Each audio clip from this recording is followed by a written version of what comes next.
Yo, what's going on, guys? Crispy Flakes here. For today's video, what I want to do is kind of go over some of the overreaction takes from the first night of basketball. I did watch both games, the Golden State Warriors and Brooklyn Nets, and the LA Clippers against the Los Angeles Lakers, guys. Did reactions to both those games over on my second channel, Extra Crispy. But yeah, there's a lot of fun little storylines that happened that opening night.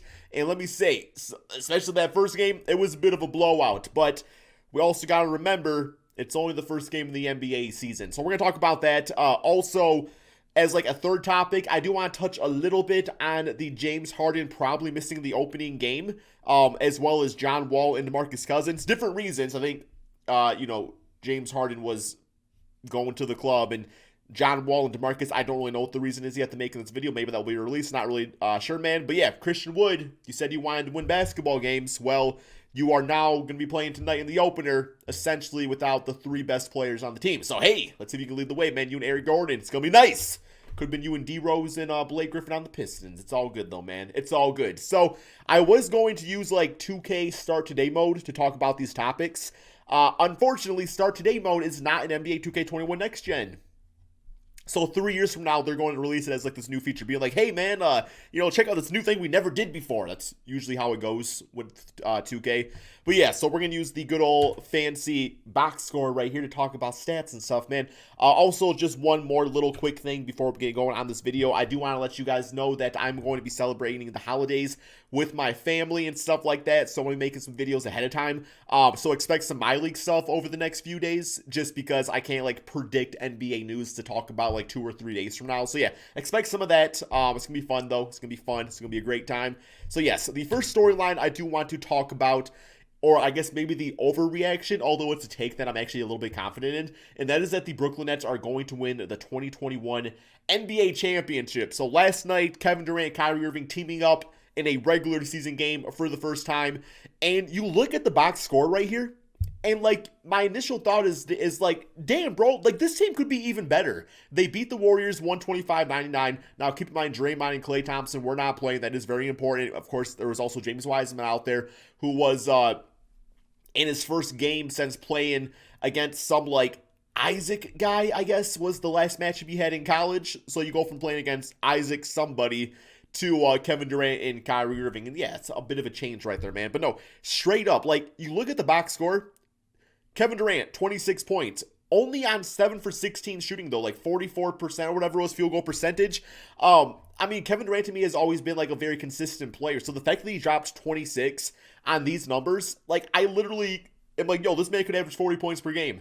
To me, this was a really, really good game for Durant. This is a really good game. But at the same time, it could have been better, which is scary to think about in a game that you lost or that you won 125-99. Your best player could have played even better. Plus, he only did it in 25 minutes. So let's think about that too, man. And as far as Kyrie Irving looked like, superstar point guard that he has always been. 32 points, 4 rebounds, 4 assists. But I think what was the most important part about these two guys was the chemistry, because, both these guys are kind of a little dramatic for different reasons at times. So I think a lot of people were yo, Kyrie, when he was playing on the Boston Celtics, it was all about Kyrie and nobody else.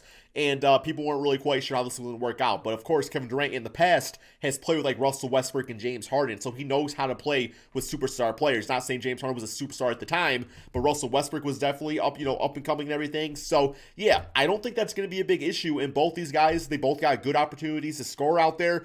I don't feel like their games clashed at all. And if anything, they complemented each other. But I do think the most important part of this team was Karis LeVert and his attitude, being that 6th man off the bench, guys. He had 20 points, 9 rebounds, 5 assists.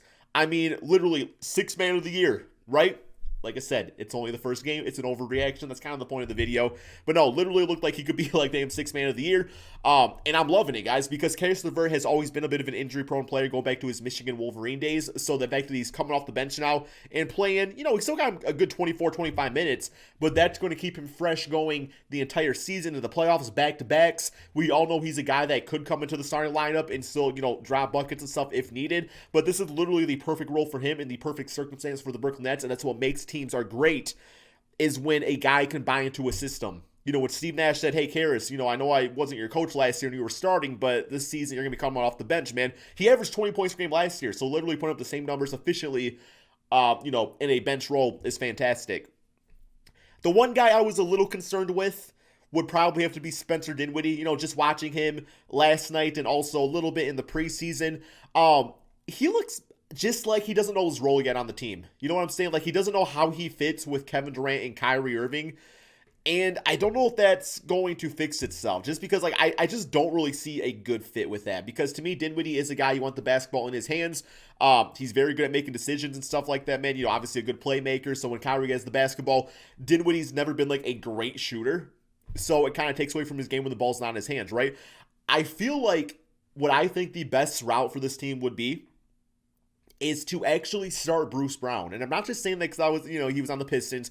Bruce Brown on the Pistons was actually like one of the best slashers and perimeter defenders on the team, which isn't saying a lot because it's the Pistons, right? But still, he was a really good perimeter defender. So I feel like that would complement nicely with Kyrie Irving and Kevin Durant, just bringing that additional defense, a guy that can knock down a three-point shot, cut to the basket, doesn't really need the ball in his hands to dominate, can still rebound and stuff. And then what you can do is you can use Dinwiddie off the bench with Karis LeVert and Jarrett Allen, and that right there, that is the best trio. Like that is the best bench in the NBA. There's no team even close. I mean, that would just be the best bench in the entire NBA. So I feel like, and also him having that chemistry with Karis LeVert and Jarrett Allen would be nice, just because he had that going last season and everything. So just a little bit of a change to get more out of your player in a different role. Plus, he's used to being six man anyway. He was like that for Kyrie last year when he was healthy and everything. So I don't know. It was only one game. I'm just knowing how Dinwiddie plays. I don't know if it's a fantastic fit. So yeah, I almost said the Warriors. The Nets look like they could be the champions, and I feel like we have still not even seen this team at their best. Karis only shot 35% field goal percentage, man, but he still looked like a damn star out there. So hey, we'll see what happens. But as far as the Golden State Warriors go, all right, so Brick Wiggins, Mr., I'll donate $22 for every single point I score, man. It was looking like he was being kind of cheapskate out there, man. Like, straight up, this guy looked pathetic. And I hate to say that because, I want Wiggins to be successful. I have nothing against the guy, but literally started the game off with two wide open three-pointers that just absolutely clinked. And I don't think Warrior fans ever missed Klay Thompson than they did at that very moment. He looked really bad. Eric Paschall got to start over Draymond Green. I like Eric Paschall, as a guy that can provide a little scoring off the bench. As a starter, maybe he'll be something in the future, but I like him more in a bench role. James Wiseman looked great. He did make a lot of little defensive mistakes and stuff like that, but overall, he seemed confident. In his first game, given the circumstance, James Wiseman looked like he could actually win Rookie of the Year. So I'm going to say that's my next pick, man. James Wiseman, Rookie of the Year. If he's getting these type of opportunities. Now, obviously, the Warriors have to, do somewhat good out there. Because for the most part, I would say Rookie of the Year is generally given to a player that makes the team a lot better. John Morant, obviously, on the Grizzlies and everything. So, yeah, I mean, if James Wiseman's putting up 19 and 6, which is what he did last night. By the way, I did predict he would put up 16 and 6, so I feel kind of good about that. He made that last second three. So, but no, if he's put up those numbers, but the team's just the worst in the NBA, then that's not going to really cut it. They're probably going to give it to a guy that helps lead a team to wins. But yeah, man, Oubre looked bad. Steph Curry looked like Steph Curry without, having his great teammates there. And that's a guy that, Steph Curry obviously is one of the best point guards to ever play the game of basketball, but you still need help, especially the way Curry plays. What makes Curry so electrifying is the things he can do when he has the other guys around him, right? But when you have non-shooters like Wiggins and Oubre, 0 for 6 from 3, it just takes away from what Curry can do out there. So, yeah, the Warriors looked as bad as last season. Their bench unit's not great. I don't know, man. Hopefully the chemistry can come together because Draymond Green, I mean, he's going to help defensively, but offensively he's not going to bring much. He'll bring some playmaking and stuff, but nobody's going to be double teaming Draymond Green in the corner. They're going to let him shoot that Dora the Explorer backpack looking jump shot three. So, yeah, that's it for him. Now going over real quick here to the Lakers and Clippers game. Okay, so this one I don't have too much to say about because I believe last year the Clippers blew out the Lakers in the first game. Plus, the Lakers did just play, 70 days ago. So, I could see maybe where they're not, totally motivated quite yet. But no, man, as far as the new additions on this team, I'm looking at the box score, and Batum he only scored one time?